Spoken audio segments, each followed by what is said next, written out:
Vamos a ver hoy día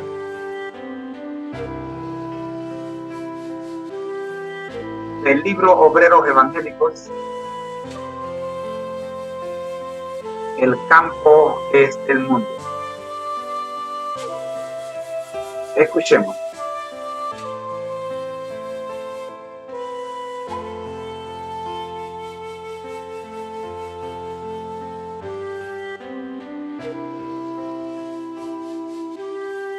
El campo es el mundo. Y andando Jesús junto al mar de Galilea, vio Simón, que es llamado Pedro, y Andrés, su hermano, que echaban la red en la mar, porque eran pescadores. Y díceles: venid en pos de mí, y os haré pescadores de hombres. Ellos entonces, dejando luego las redes, le siguieron. Y pasando de allí, vio otros dos hermanos, Jacobo, hijo de Zebedeo, y Juan, su hermano, en el barco con Zebedeo, su padre, que remendaban sus redes, y los llamó. Y ellos, dejando luego el barco y a su padre, le siguieron. La pronta obediencia de estos hombres que siguieron a Jesús sin hacerle una pregunta, sin recibir promesa de salario, parece sorprendente. Pero las palabras de Cristo eran una invitación que llevaba en sí un poder impelente. Cristo quería hacer de estos humildes pescadores, por su relación con Él, el medio de sacar hombres del servicio de Satanás y de ponerlos en el servicio de Dios. En esta obra llegarían a ser testigos suyos que darían al mundo su verdad sin mixtura de tradiciones y sofismas de los hombres. Practicando sus virtudes, andando y trabajando con Él, habían de quedar calificados para ser pescadores de hombres. Así fueron llamados los primeros discípulos al ministerio evangélico. Durante 3 años trabajaron en conexión con el Salvador, y por medio de su enseñanza, sus obras de curación, su ejemplo, fueron preparados para llevar a cabo la obra que Él empezó. Por la sencillez de su fe, por un servicio puro y humilde, los discípulos fueron enseñados a llevar responsabilidades en la causa de Dios. Hay lecciones que podemos aprender de la experiencia de los apóstoles. La lealtad de estos hombres a sus principios era tan firme como el acero. Eran hombres que no desmayaban ni se desalentaban. Estaban llenos de reverencia y celo por Dios, llenos de propósitos y aspiraciones nobles. Eran por naturaleza tan débiles e impotentes como cualquiera de los que están ahora en la obra, pero ponían toda su confianza en el Señor. Tenían riquezas, pero consistían ellas en la cultura de la mente y del alma, y ésta puede tenerla todo aquel que dé a Dios el primero, último y mejor lugar en todo.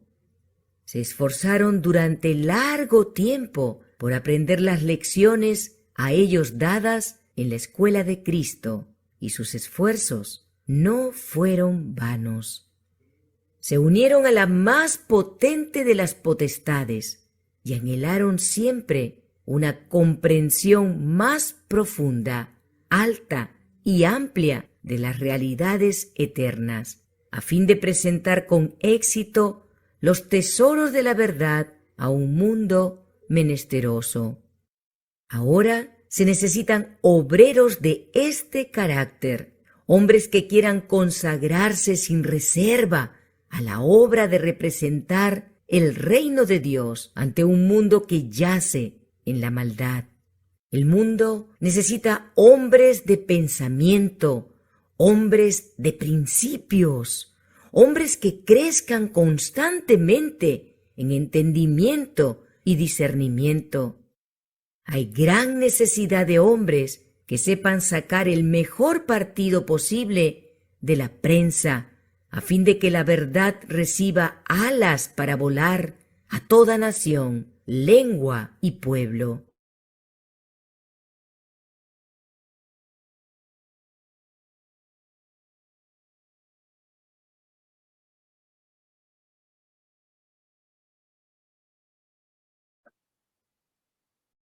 Este será el tema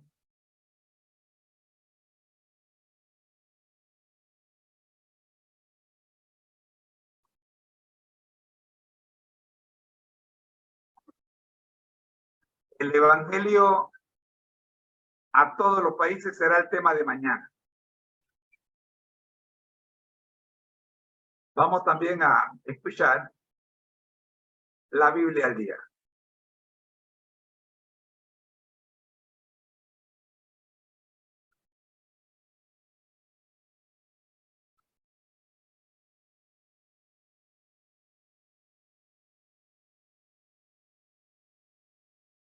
Nehemías, un líder con propósito, y las notas de Nehemías por Elena G. de White.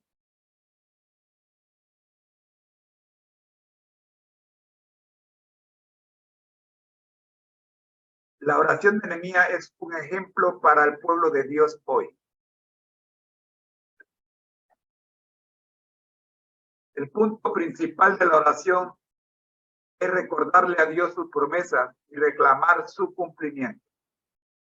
Los corazones de los que defienden la causa deben llenarse del Espíritu de Jesús. Solamente el gran médico puede aplicar el bálsamo de Galat. Lean estos hombres el libro de Nehemías con corazones humildes, tocados por el Espíritu Santo, y sus falsas ideas serán modificadas. Verán principios correctos y el actual orden de cosas cambiará.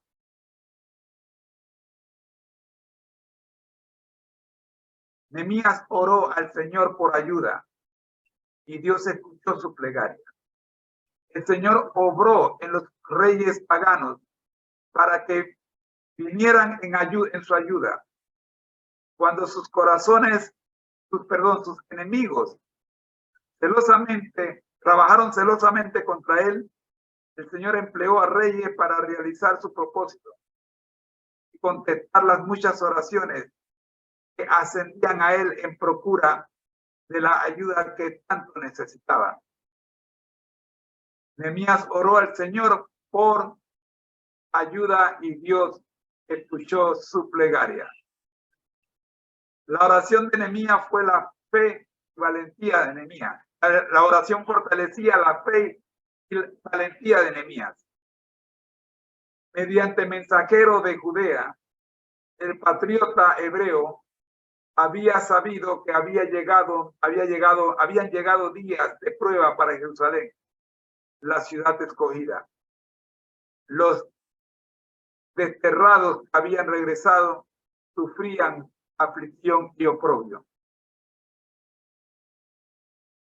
Se habían edificado el templo y sus porciones de la ciudad, pero la obra de restauración se veía estorbada.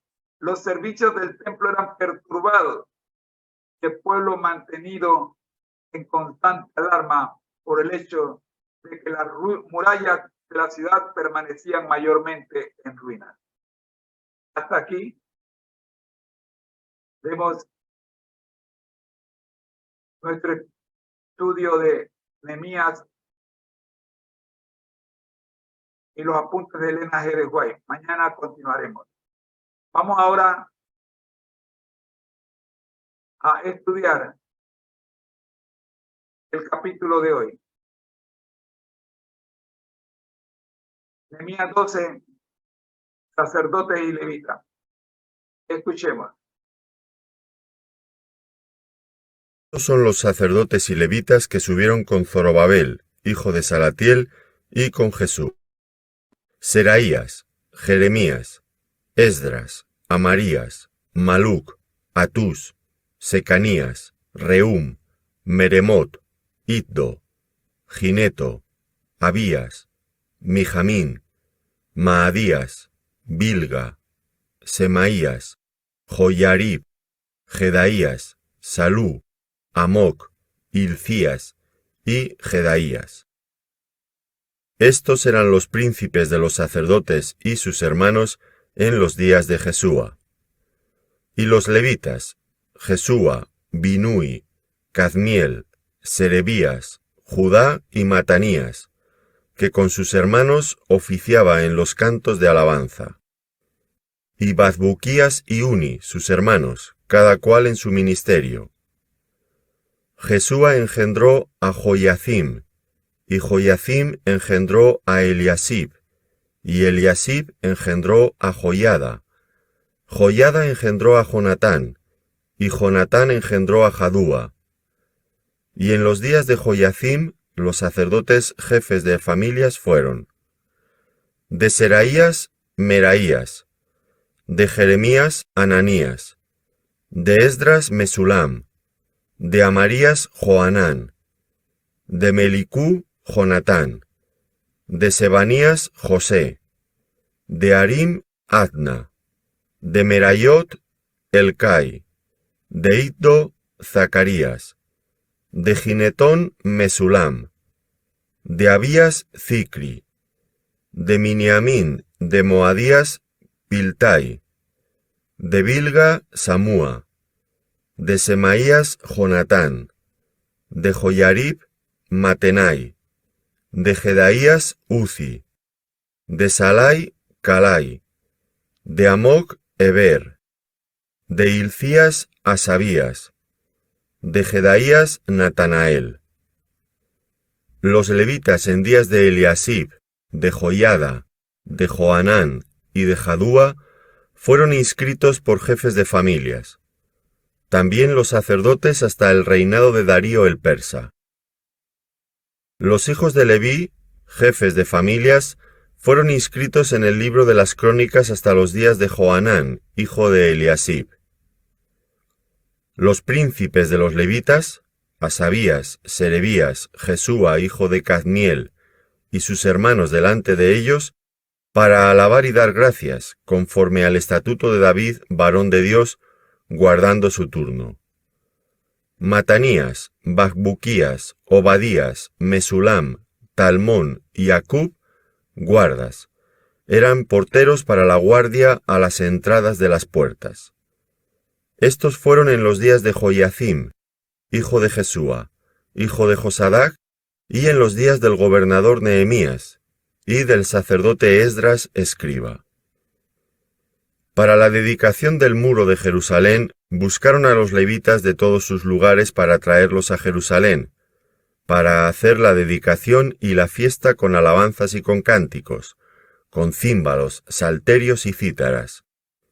Y fueron reunidos los hijos de los cantores, así de la región alrededor de Jerusalén, como de las aldeas de los netofatitas, y de la casa de Gilgal, y de los campos de Geba, y de Azmabet, porque los cantores se habían edificado aldeas alrededor de Jerusalén. Y se purificaron los sacerdotes y los levitas, y purificaron al pueblo, y las puertas y el muro. Hice luego subir a los príncipes de Judá sobre el muro, y puse 2 coros grandes que fueran en procesión, el uno a la derecha, sobre el muro, hacia la puerta del muladar. E iba tras ellos Osaías con la mitad de los príncipes de Judá, y Azarías, Esdras, Mesulam, Judá y Benjamín, Semaías y Jeremías.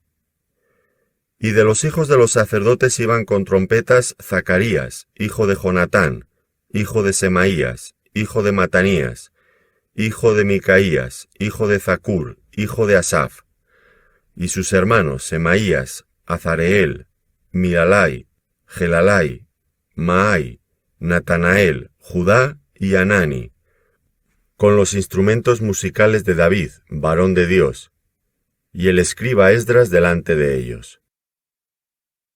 Y a la puerta de la fuente, enfrente de ellos, subieron por las gradas de la ciudad de David, por la subida del muro, desde la casa de David hasta la puerta de las aguas al oriente.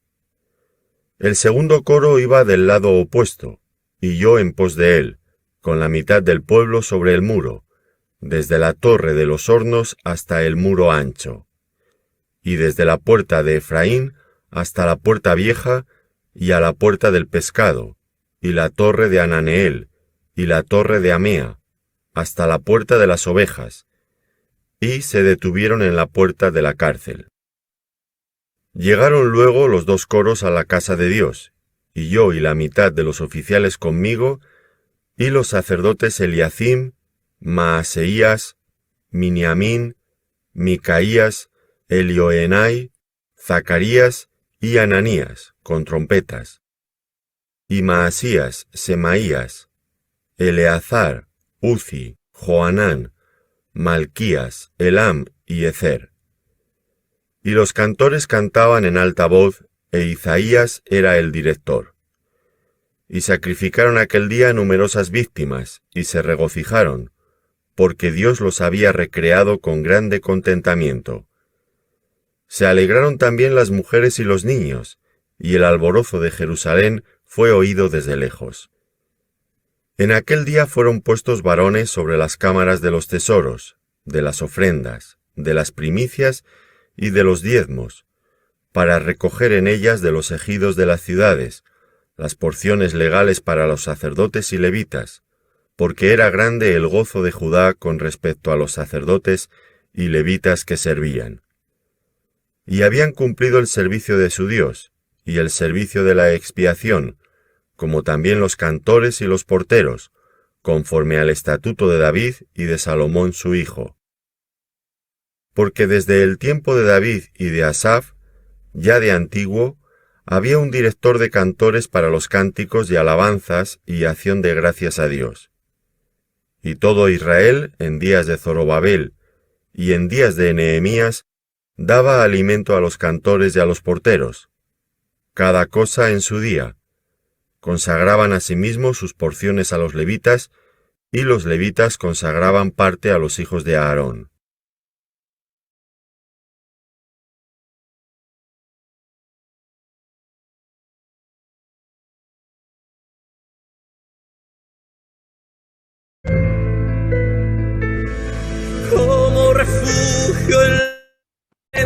Esta emisora y la Facultad de Teología de la Universidad Adventista de Centroamérica presentan su programa Creed en sus profetas. Es tu palabra.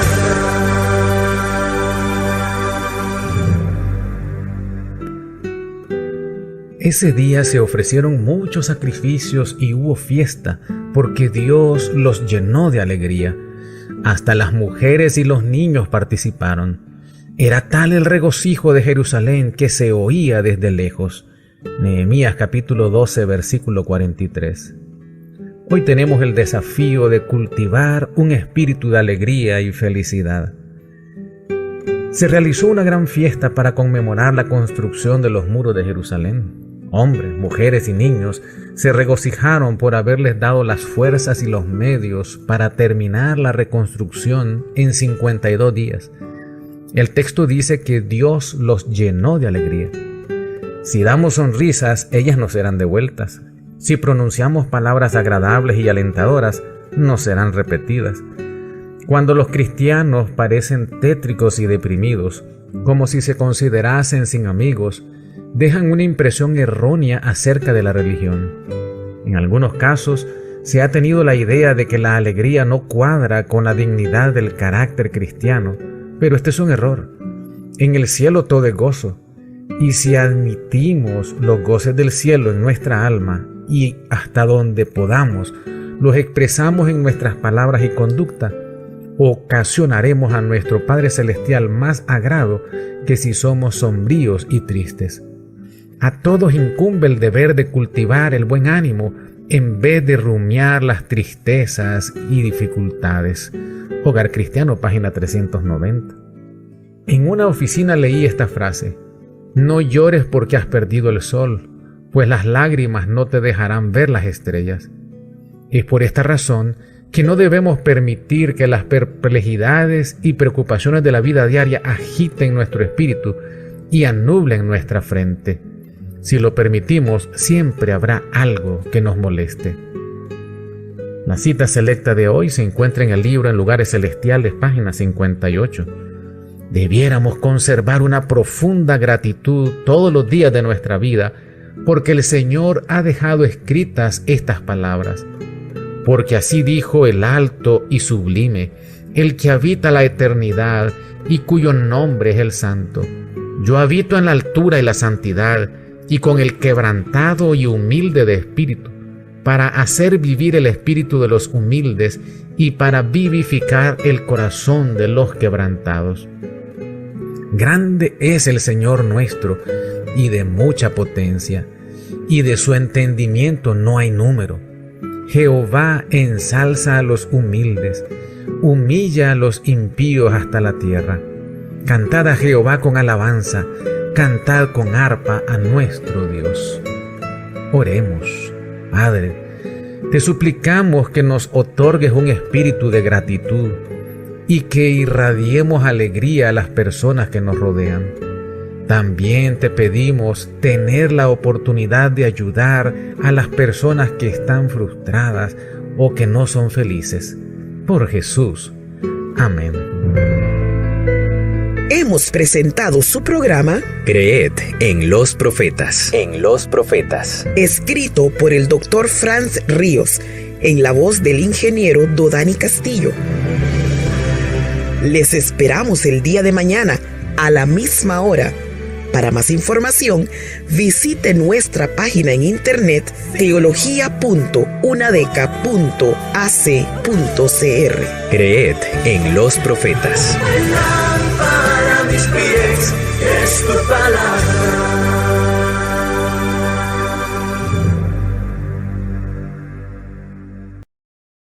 Déjame ver si puedo editar esto. No, nos toca el devocional del día. Ser semejante a Jesús. Escuchen.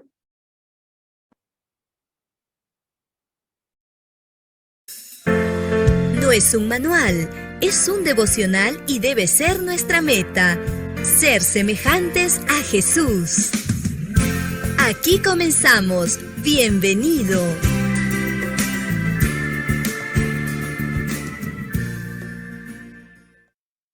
Ojalá hoy nos hayamos levantado con muchas ganas de aprender, de escuchar algo que nos acerque a Jesús. Por eso estas reflexiones en ser semejantes a Jesús. Hoy tenemos un tema muy especial. Se necesita tanto el dinero como el servicio activo.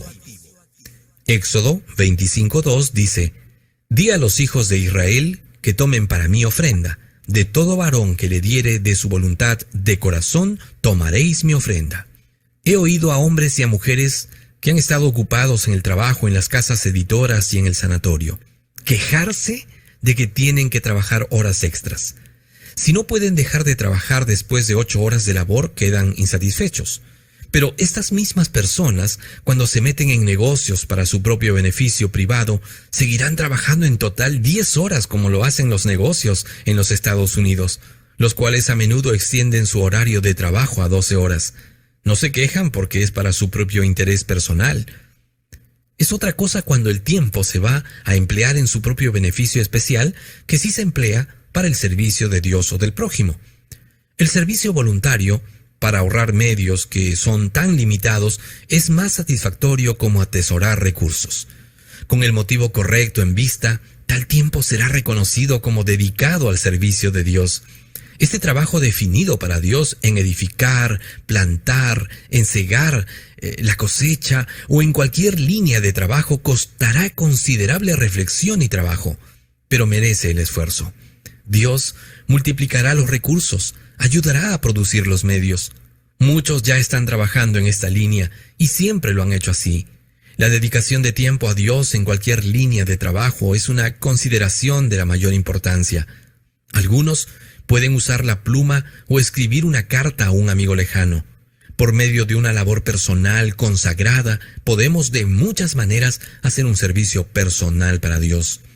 Algunos creen que si dan una parte de su dinero a la causa de Dios, Eso es todo lo que se requiere de ellos, y el tiempo precioso que Dios les da, en el cual podrían hacer horas de servicio personal para Dios, pasa incluso sin ser aprovechado. Es privilegio y deber de todos los que tienen salud y fuerza prestar a Dios un servicio activo. Los donativos de dinero no pueden ocupar el lugar de esto. Los que no tienen dinero pueden en cambio hacer trabajo personal, y aún en este trabajo puede hacerse dinero de varias maneras. Cada uno puede ser un obrero juntamente con Dios. Las horas que se han gastado generalmente en recreación, que no han contribuido al descanso o a la renovación del cuerpo o del alma, pueden usarse en tratar de ayudar a alguna pobre alma que está necesitada de ayuda, en visitar a los pobres, los enfermos y los dolientes. Nuestro tiempo es de Dios, y como cristianos debemos usarlo para la gloria de Dios. Ser semejantes a Jesús, un libro de Elena G. de White. Un tesoro de los muchos que encuentras en www.devocionmatutina.com. A Jesús. Aquí comenzamos. Bienvenido.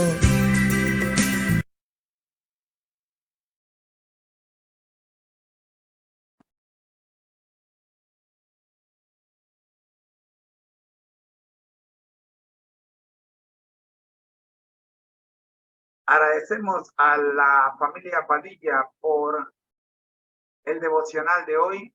Se necesita tanto el dinero como el servicio activo. 14 de marzo. Recuerde que usted puede comunicarse con nosotros al correo electrónico conectatejm@gmail.com.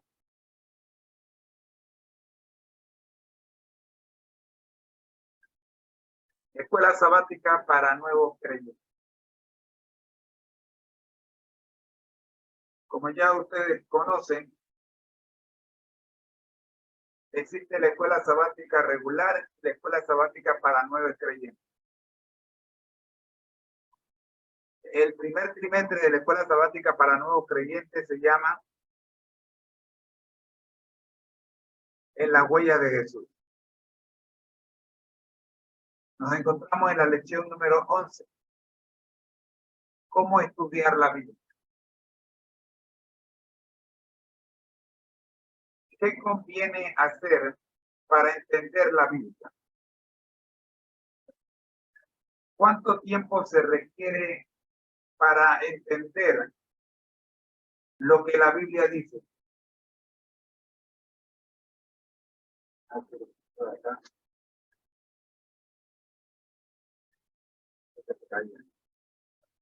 ¿Qué recursos pueden ayudarme a conocerla mejor?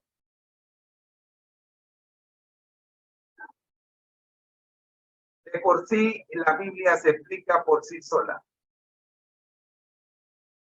El versículo de esta semana es Isaías 55:11. Para los que tienen el beneficio de poder ver la pantalla, la misma dice, el mismo versículo dice: así será mi palabra que sale de mi boca.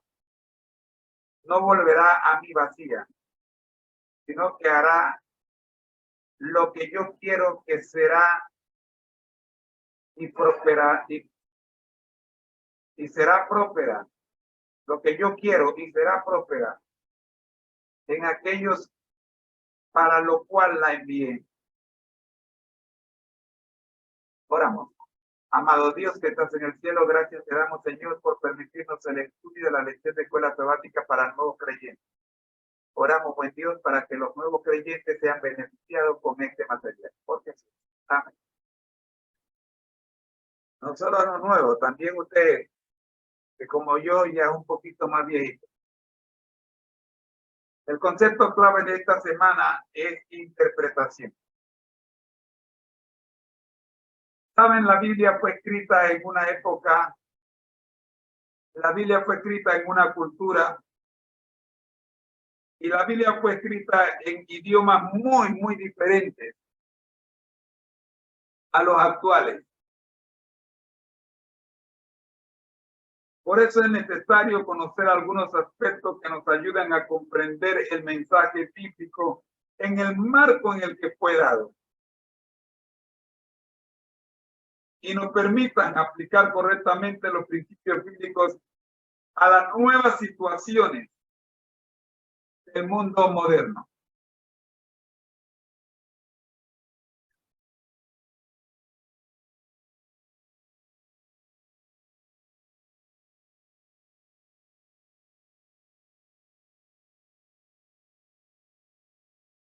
La Biblia es una recopilación de 66 libros, escritos por personajes o por personas que vivieron en diferentes ámbitos culturales, en un periodo de 1500 años. Se requiere algo más que una simple lectura de la Biblia para entenderla. Si usted está pensando en leer la Biblia, debe saber que no puede leerla como lee cualquier otro libro. Tengo 4 recomendaciones a la hora de leer la Biblia. Miremos la primera. Ora y no confíes en ti. Antes de iniciar el estudio de la palabra de Dios, hemos de orar pidiendo la dirección del Espíritu Santo. Esto nos ayuda a saber manejar nuestros propios prejuicios o falta de conocimiento. Conviene orar diciendo: Dios mío, muéstrame la verdad sin importar el costo. Durante la semana veremos los otros 3 puntos. El requisito más importante, lo vimos el día de ayer. La cita de Elena G. de White que nos responde cuál es el requisito más importante se encuentra en Camino a Cristo, capítulo 10, página 133. No podemos obtener sabiduría sin una atención cuidadosa y un estudio como oración. Algunas porciones de las Escrituras son en verdad demasiado claras para que se puedan entender mal, pero hay otras cuyo significado no es inmediato y no se discierne a primera vista. Se tiene que comparar un pasaje con otro. Es necesario un escudriñamiento cuidadoso y una reflexión acompañada de oración. Estudiar la Biblia así será de abundantemente recompensado. 2 preguntas debes hacerte a la hora de estudiar la Biblia. Primero, ¿qué significó el texto para el autor y para los destinatarios originales? Y segunda pregunta es de carácter personal. ¿Qué significa para nosotros hoy ese pasaje, especialmente para mí? ¿Qué significado tiene este versículo que leí para mí en la actualidad?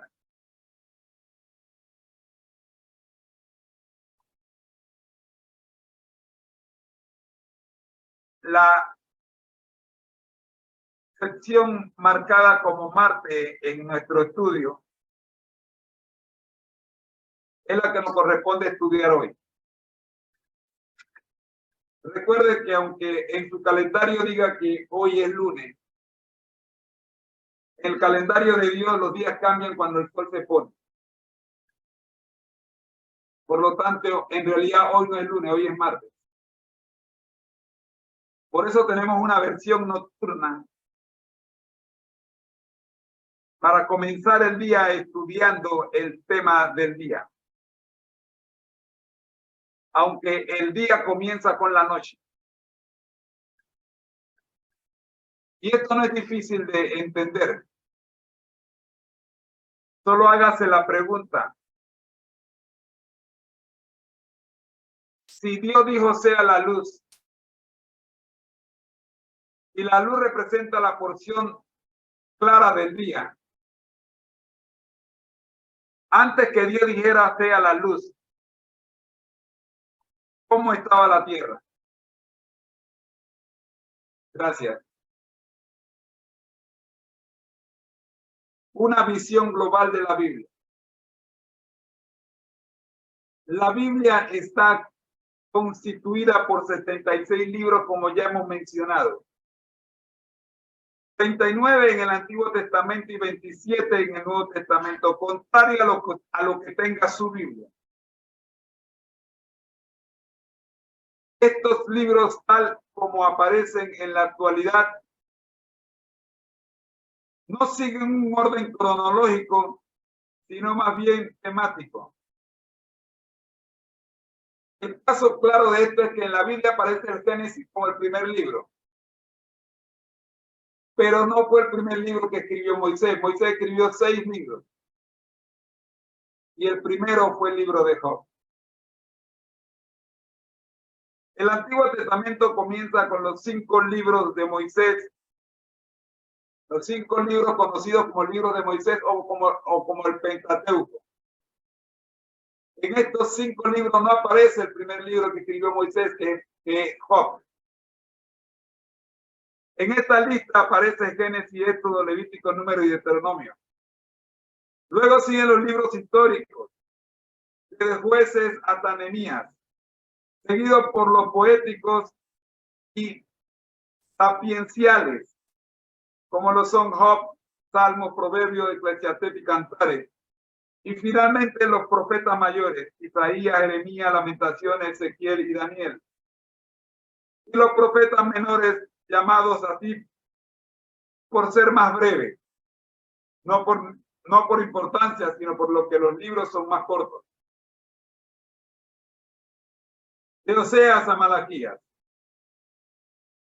En el Nuevo Testamento comienza con los evangelios de Mateo, Marcos, Lucas y Juan. Acá también debe entenderse que no es el orden en que se escribieron. Luego tenemos Hechos de los Apóstoles, las 3 epístolas del apóstol Pablo, desde Romanos hasta Hebreos, las epístolas universales, las de Santiago, las de Pedro, las de Juan y las de Judas. No Judas Iscariote. Y Apocalipsis. Los primeros 11 capítulos del Génesis relatan la caída, el diluvio y la torre de Babel. Comenzando con el llamamiento de Abraham en Génesis 12. El resto del Antiguo Testamento presenta las relaciones de Dios con su pueblo escogido, los israelitas, contrario a lo que usted piensa. El Señor preparó el ambiente para su gran revelación. También contrario a lo que usted piensa. Léase el capítulo 3 del desierto a la gente y vea que el pueblo escogido, las señales se habían dado, todo estaba preparado para que el pueblo recibiera a su líder, pero no fue así. Capítulo 1, 2 y 3 del desierto de la gente. Los israelitas es el pueblo escogido por Dios, literalmente hablando. El Señor preparó el ambiente para su gran revelación. Esta gran revelación se conoce como la encarnación de su Hijo, Jesús, que es el personaje central de toda la Biblia. Contrario a lo que diga su manual, a lo mejor dice el Nuevo Testamento, no. El mismo Jesús dijo que desde Moisés hasta los profetas hablaban de él. Por lo tanto, el centro de toda la Biblia es Jesús, no solo el Nuevo Testamento.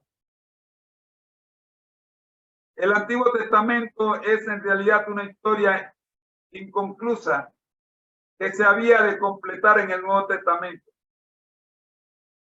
Los evangelios nos proporcionan 4 informes respecto a la vida y las enseñanzas de Jesucristo. El resto del Nuevo Testamento completa el Antiguo Testamento a la luz del Cristo resucitado. Asimismo describe los comienzos y el crecimiento del cristianismo y contiene instrucciones respecto al estilo de vida cristiano. Apocalipsis, el libro que más asusta al resto del mundo, presenta la revelación de Jesucristo. Describe la culminación de la historia del plan de Dios, el plan de salvación de Dios. Mis queridos hermanos, yo estoy realmente emocionado. Y les espero que ustedes también.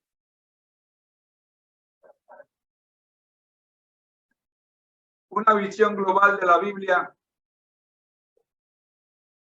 nos permite ver literalmente qué contiene la Biblia y cómo está dividida, para capacitarnos mejor en el cumplimiento de la gran comisión.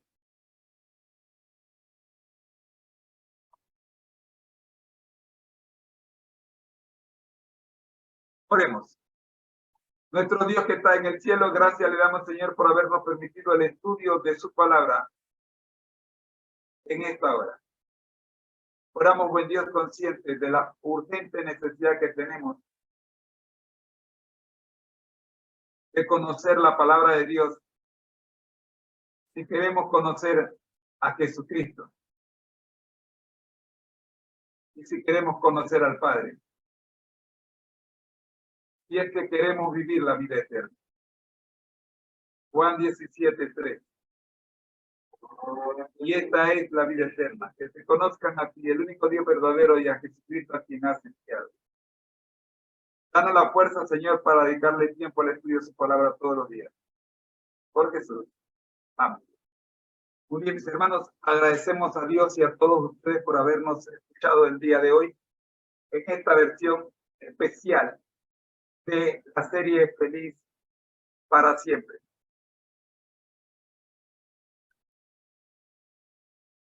Les recordamos que a las 8 de la mañana tendremos nuestra lección de escuela sabática regular. Pero antes, déjenme recordarles nuestro lema: al que el Señor llama, capacita; al que envía, acompaña. Siempre gozosos, conectados a Jesús a través de la Biblia. Todos juntos, rumbo al cielo. Esta es la vida eterna, que te conozcan a ti, el único Dios verdadero, y a Jesucristo a quien has enviado.